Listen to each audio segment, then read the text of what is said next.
Welcome back everybody, and thank you for tuning in for video number 3 in my series for Huntington Beach, California, where I'll be talking about the Old World Village and the TERRA shopping center in the first half, and then Central Park along with more restaurant suggestions in the second. Starting with the Old World Village, it goes back to 1978 and there's murals all over the place of attractions in Germany. You can easily walk from one end to the other in just a few minutes, but there's all kinds of small businesses, souvenir stores, and places to get food that are worth checking out. The main restaurant is the beer garden that's connected to a small grocery store, a deli, and a bakery with all kinds of pies, cakes, and other different pastries. As for food, I recommend the Nuremberger sausage with sauerkraut and the Weisswurst with grilled onions.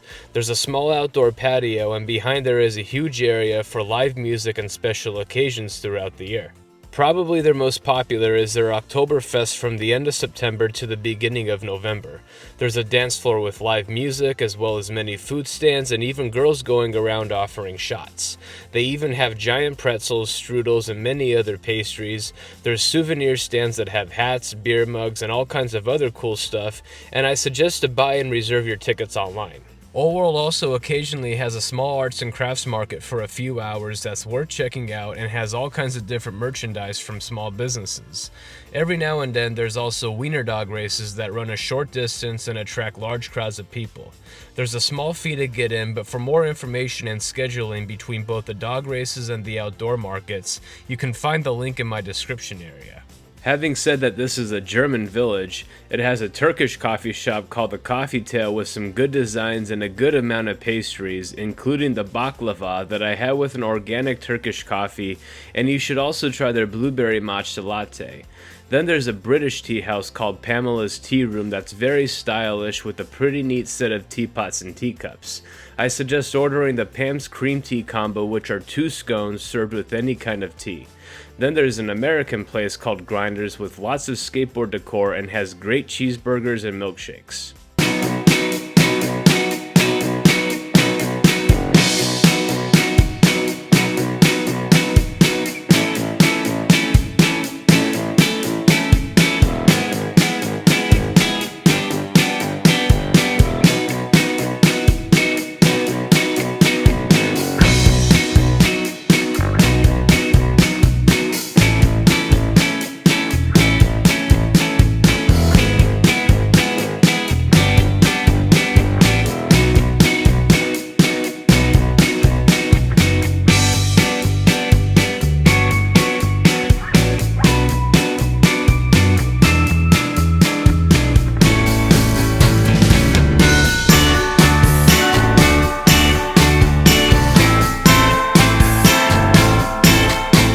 So just across the street from Old World is the TERRA shopping center, which translates as beautiful earth in Italian. I really liked all the different fountains that go well with the beautiful architecture. It's a much larger shopping center and includes restaurants such as Buffalo Wild Wings and Cheesecake Factory, and you'll find stores such as Kohl's, Old Navy, and Burlington Coat Factory. In the heart of everything is Century Theaters, and in front of it is a small green area for public seating and has small concerts every weekend. Then across is the Garden Food Court. I suggest the Hummus Republic for a good chicken shawarma pita, and also the Somi Somi if you like soft ice cream. Then a short walk away is Ghost Sando's, and I recommend the Santa Monica made with pastrami, turkey, and bacon, and also their hot chicken sandwich called the Phoenix. There's also a popular breakfast spot called Nightingale's with lots of nice decor. It's a place for French toast lovers from the cinnamon toast, the fruity pebble, and also the strawberry shortcake that went well with the strawberry mocha latte. A good place at night is Manila's by Puesto that has a good bar area and a great atmosphere with a combination of lights and plants. I really like their surf and turf fajitas made with steak and shrimp. They also have brunch every weekend where I suggest both the breakfast burrito and the corn pancakes topped with blueberries. So 2 hotels that I want to recommend are the Springfield Marriott Suites, which are just right across the street from the TERRA, and then the Ayers Hotel, which is in the neighboring city of Fountain Valley. Starting with the Springfield Marriott Suites, they have a pretty big lobby with lots of couches, a few TVs, and a bar area. There's also an upstairs terrace full of games, couches, and lets you look out across the street. I also found my room very big, the bed was very cozy, and everything was very clean. The Ayers Hotel is just about a 5-minute drive away. Their lobby was pretty nice also, that had an artificial fireplace, a fountain, and the front desk was very friendly and was full of personality.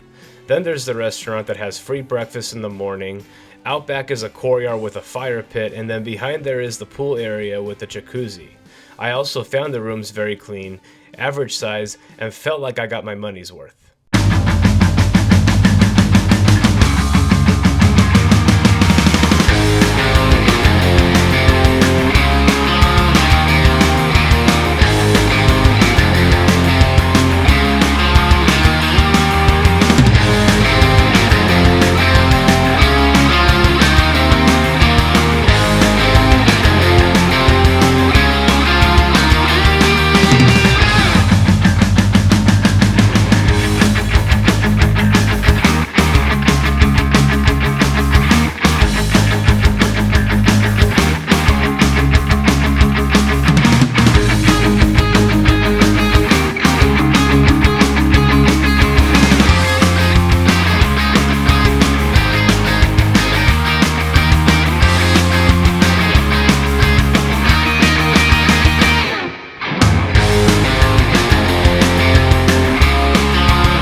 So Huntington Beach has 78 public parks, but Central Park is without a doubt the biggest and one of the most popular attractions.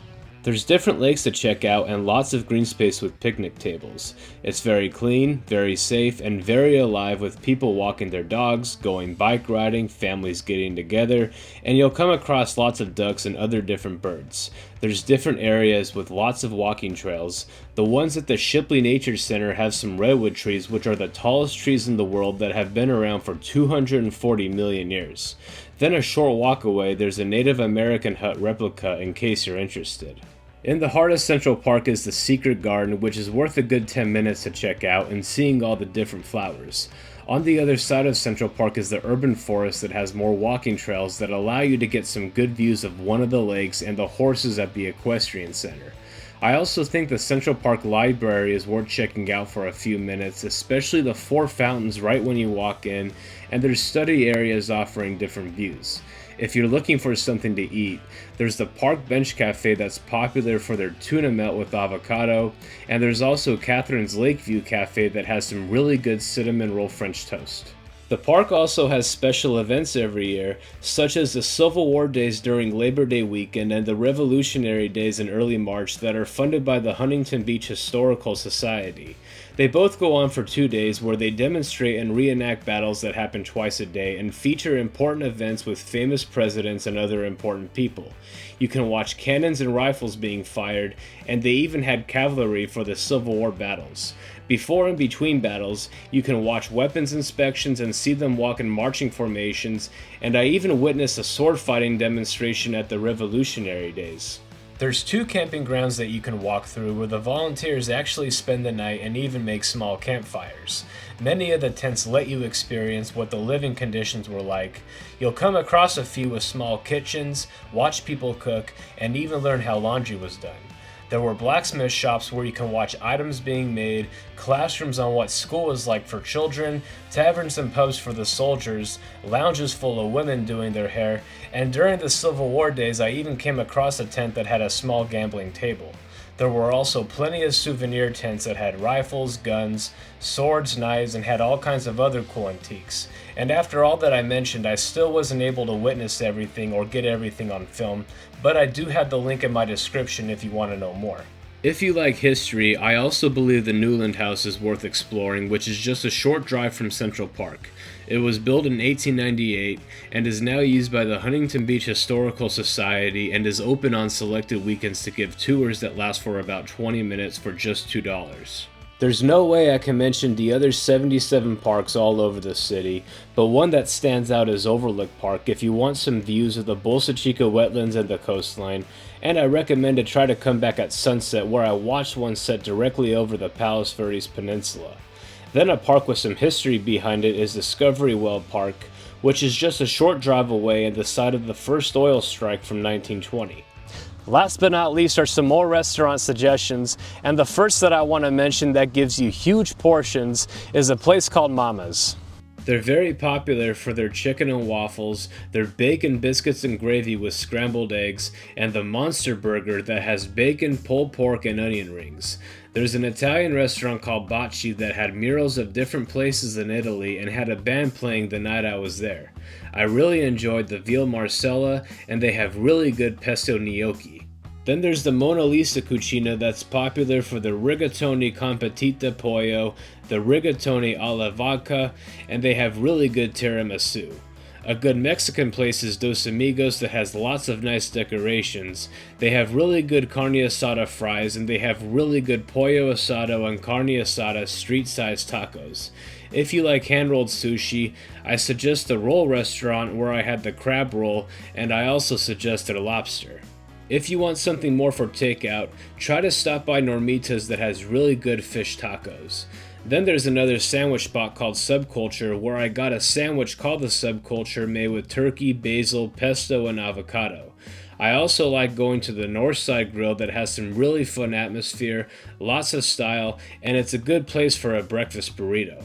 If you're looking for a coffee shop, there's a place called Moonwood that makes all kinds of cakes and has all kinds of good looking pastries. I recommend getting their strawberry strudel along with their cedar cinnamon iced latte. Then there's Triune Coffee that also serves as a plant shop and has a really good homemade brown sugar latte that I enjoyed with a bear claw.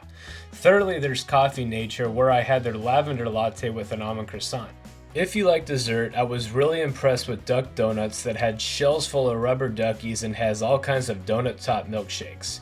There's also the Donuttery that has many types including a red velvet and a s'mores.